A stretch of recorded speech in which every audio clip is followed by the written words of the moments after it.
মধ্যপ্রাচ্যের পর এশিয়া মহাদেশে দুই পারমাণবিক ক্ষমতাধর দেশ ভারত ও পাকিস্তানের মধ্যে চলছে তুমুল সংঘর্ষ। আমাদের হাতে এসেছে গুরুত্বপূর্ণ আপডেট আন্তর্জাতিক সংবাদ। শুরুতেই থাকছে আজ শেষ হবে ভারত পাকিস্তান যুদ্ধবিরতি, হামলার শঙ্কায় জম্মু কাশ্মীর সীমান্তে বাংকার বানানোর হিড়িক। এবারে জানিয়ে দিব গাজায় অব্যাহত ইসরায়েলি হামলা, নিহত আর 59। আরও জানাবো ভারতের সঙ্গে টক্কর দিয়ে বাংলাদেশ টিকতে পারবে না বলে মন্তব্য বিজেপি নেতার। এদিকে ভারতের মহাকাশ অভিযান ব্যর্থ, রকেট ধ্বংস। এবারে থাকছে পাকিস্তানের সঙ্গে যুদ্ধবিরতি চলবে, কোনো মেয়াদ নেই বলে মন্তব্য ভারতীয় সেনাবাহিনীর। সব শেষে জানিয়ে দিব গাজায় 4 মিনিট পরপর ইসরায়েলি সেনাদের হামলা। এতক্ষণ শুনছিলেন আপডেট সংবাদের শিরোনাম, এবারে বিস্তারিত। তবে তার আগে অনুরোধ রইল ভিডিওটিতে একটি লাইক দিন এবং কমেন্ট করে জানিয়ে দিন ভিডিও সম্পর্কে আপনার মূল্যবান মতামত। আরও জানিয়ে দিন ভিডিওটি কোথা থেকে দেখছেন বা কোন জেলা থেকে দেখছেন। আজ শেষ হবে ভারত পাকিস্তান যুদ্ধবিরতি, হামলার শঙ্কায় জম্মু কাশ্মীর সীমান্তে বাংকার বানানোর হিড়িক। আজ শেষ হতে যাচ্ছে ভারত ও পাকিস্তান যুদ্ধবিরতি চুক্তির মেয়াদ। এখনও দু দেশের প্রশাসনের তরফ থেকে মেয়াদ বৃদ্ধির বিষয়ে কিছু জানানো হয়নি, তবে শীঘ্রই বৈঠকে বসার কথা দিল্লি ও ইসলামাবাদের সামরিক অভিযান পরিচালনাকারী মহাপরিচালকদের। কবে বা কোথায় এ আলোচনা হবে তা নিশ্চিত করেনি কোনো পক্ষই। যে কোনো মুহূর্তে আবারও হামলার শঙ্কায় ভারত নিয়ন্ত্রিত জম্মু কাশ্মীরে চলছে বাংকার বানানোর হিড়িক। বাড়ি বাড়ি নিজ উদ্যোগে নিরাপদ আশ্রয় তৈরি করছেন বাসিন্দারা।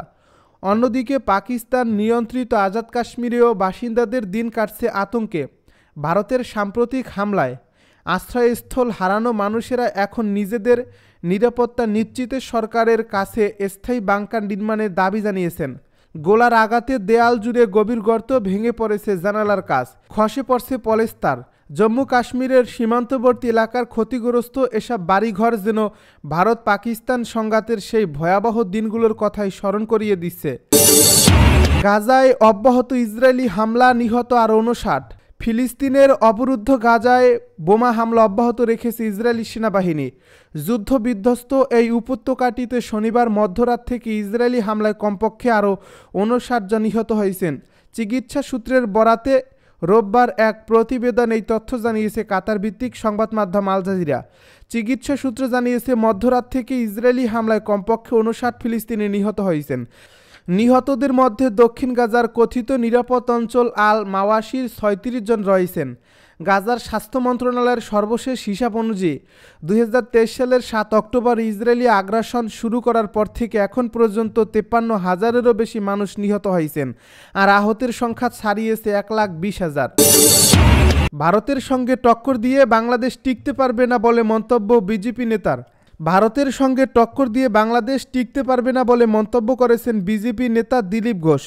রোববার উত্তর 24 পরগনায় সাংবাদিকদের সঙ্গে আলাপকালে তিনি বলেন, আমরা যখন পাকিস্তানকে টাইট দিতে পারি তখন বাংলাদেশকে কেন ছাড়? চারিদিকে ভারত ঘেরা দেশটি আমাদের উপর নির্ভরশীল। আকাশ, পানি, ব্যবসা বাণিজ্য সবই ভারতের হাতে।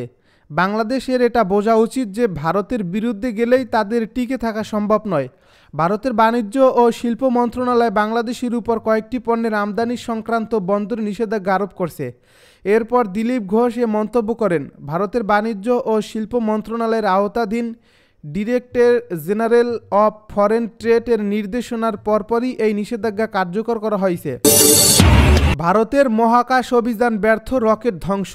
মহাকাশে US-09 কৃত্রিম উপগ্রহ পাঠানোর জন্য রোববার রকেট উৎক্ষেপণ করে ভারতের মহাকাশ গবেষণা সংস্থা ইসরো। তবে কয়েক মিনিট পরেই এটি ব্যর্থ হয়ে যায়। মাঝপথে গিয়ে রকেট থেকে ওই কৃত্রিম উপগ্রহটি মহাকাশে নামানো যায়নি। ভারতীয় বার্তা সংস্থা ANI এর বরাতে এক প্রতিবেদন এই তথ্য জানিয়েছে সংবাদ মাধ্যম NDTV। গোলযোগের কারণে অভিযান মাঝপথে বাতিল করতে বাধ্য হয়েছেন ভারতের এই মহাকাশ সংস্থার কর্মকর্তারা। এদিকে মিশনের ব্যর্থতার পর মহাকাশেই ধ্বংস করে দেওয়া হয়েছে রকেটটিকে। রোববার স্থানীয় সময় ভোর 5:59 অন্ধ্রপ্রদেশের শ্রীহরিকোটার সতীশ ধাওয়ান স্পেস সেন্টার থেকে US-09 নিয়ে রওনা দেয় PSLV-C-61 মহাকাশযান। উৎক্ষেপণ সফল হলেও মিশনের তৃতীয় ধাপে গিয়ে যান্ত্রিক গোলযোগ ধরা পড়ে, যার ফলে তা বাতিল করে দিতে বাধ্য হয় কর্মকর্তারা। পাকিস্তানের সঙ্গে যুদ্ধবিরতি চলবে, কোনো মেয়াদ নেই জানালো ভারতীয় সেনাবাহিনী। টানা বেশ কয়েকদিনের হামলা, পাল্টা হামলা ও উত্তেজনার পর সম্প্রতি যুদ্ধবিরতিতে পৌঁছেছে ভারত ও পাকিস্তান। এরপর উভয় দেশের সামরিক কর্মকর্তারা নিয়মিত একে অপরের সঙ্গে যোগাযোগ রাখছেন এবং যুদ্ধবিরতির মেয়াদও বাড়াচ্ছেন। কয়েকদিন আগে হওয়া সর্বশেষ আলোচনা অনুযায়ী ভারত পাকিস্তানের মধ্যে যুদ্ধবিরতি চুক্তির মেয়াদ রোববার শেষ হওয়ার কথা। অনেকেই ভেবেছিলেন যুদ্ধবিরতি হয়তো আজই শেষ হবে, তবে ভারতীয় সেনাবাহিনী বলছে পাকিস্তানের সঙ্গে যুদ্ধবিরতি চলবে। একই সঙ্গে এই যুদ্ধবিরতিকে মেয়াদহীন তথা কোনো মেয়াদ নেই বলেও জানিয়েছে তারা। ভারতীয় বার্তা সংস্থা পিটিআই এর বরাত দিয়ে রোববার এক প্রতিবেদনে এই তথ্য জানিয়েছে সংবাদ মাধ্যম এনডিটিভি।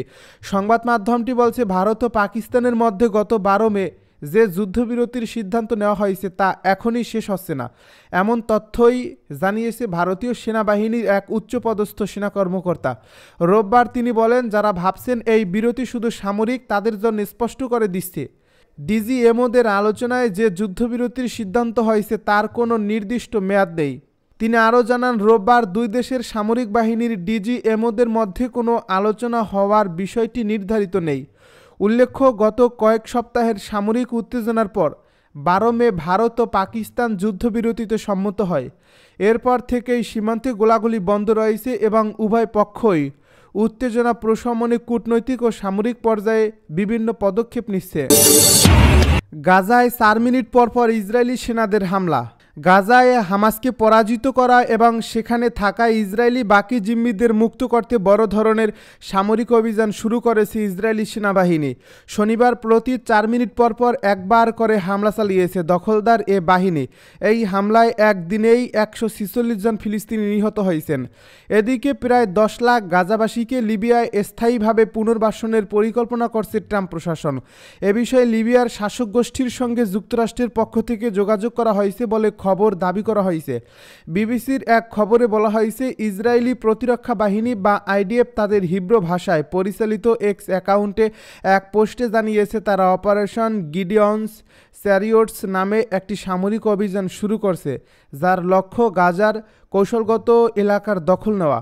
গাজায় হামাস নিয়ন্ত্রিত স্বাস্থ্য মন্ত্রণালয়ের কর্মকর্তারা জানিয়েছেন, গত বৃহস্পতিবার থেকে ইসরায়েলি হামলায় প্রায় 250 জন নিহত হয়েছেন। এক্স অ্যাকাউন্টে দেওয়া পোস্টে ইসরায়েলি বাহিনী বলছে, যতক্ষণ পর্যন্ত হামাস হুমকি না হয়ে ওঠে এবং তাদের কাছে থাকা সব জিম্মি মুক্ত না হয় ততক্ষণ পর্যন্ত আমরা অভিযান বন্ধ করব না। তারা আরও জানায়, গত 24 ঘন্টায় গাজা উপত্যকায় 150টিরও বেশি সন্ত্রাসী লক্ষ্যবস্তুতে হামলা চালানো হয়েছে। এ খবরে বলা হয়েছে, গাজায় পুনরায় যুদ্ধবিরতি আলোচনা শুরু করতে এবং অবরোধ প্রত্যাহারে আন্তর্জাতিক চাপ বাড়ার পরও ইসরায়েল হামলা আরও বাড়িয়েছে এবং সীমান্তে সাঁজোয়া বাহিনীও মোতায়েন করছে। এরপরেই এই অভিযান শুরু হওয়া মানে এতদিনের সকল কূটনৈতিক প্রচেষ্টা ব্যর্থ হয়েছে। জাতিসংঘের মানবাধিকারের প্রধান ভলকার তুর্ক বলেছেন, ইসরায়েলের সাম্প্রতিক সামরিক অভিযান আন্তর্জাতিক আইন লঙ্ঘনের শামিল হতে পারে।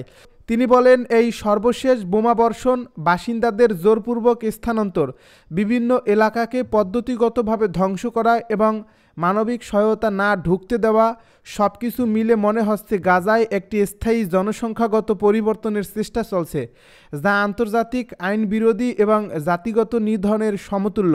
মার্কিন পররাষ্ট্রমন্ত্রী মার্কো রুবিও বলেছেন, যুক্তরাষ্ট্রও এই পরিস্থিতি নিয়ে উদ্বিগ্ন।